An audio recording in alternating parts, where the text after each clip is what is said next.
মন্ত্রী কৌশিক রায় এবং north east institute of neuro সায়েন্সের উদ্যোগে এবং লালাং ইউনাইটেড ইউথ ফাউন্ডেশনের ব্যবস্থাপনায় লক্ষ্মীপুর আর্ল হায়ার সেকেন্ডারি স্কুলে সেখানে স্নায়ুরোগের উপর বিনামূল্যে চিকিৎসা শিবির আয়োজন করা হয় আজ রবিবার। চিকিৎসা শিবিরে প্রায় 150 জনের অধিক গরিব দুস্থ পুরুষ মহিলাকে বিনামূল্যে স্বাস্থ্য পরীক্ষা করা হয়।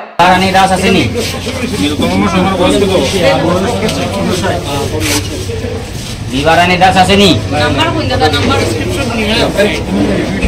নাম্বার কত রে 8 নাম্বার আজকের এই আয়োজিত চিকিৎসা শিবিরে রোগী দেখেন বিশিষ্ট স্নায়ুরোগ বিশেষজ্ঞ চিকিৎসক সম্বুদ্ধ ধর এবং চিকিৎসক কীর্তি বাসন। আজকের এই বিনামূল্যে চিকিৎসা শিবিরে ফিজিওথেরাপি, ইইজি এবং এনসিভি টেস্ট সহ প্রয়োজনীয় ওষুধপত্র বিনামূল্যে প্রদান করা হয়।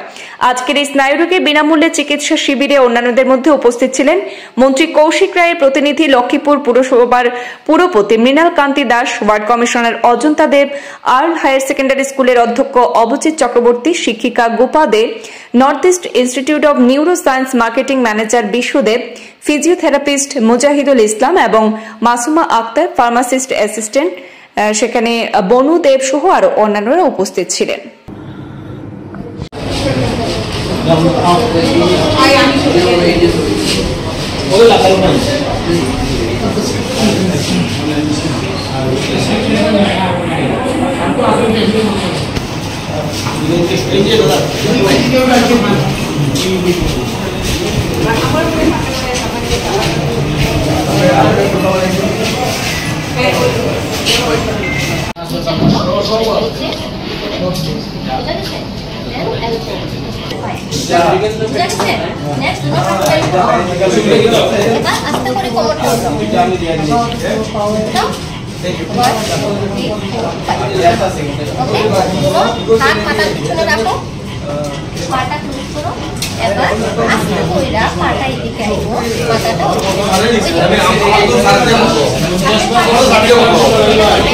বাড়িতে যখন বড়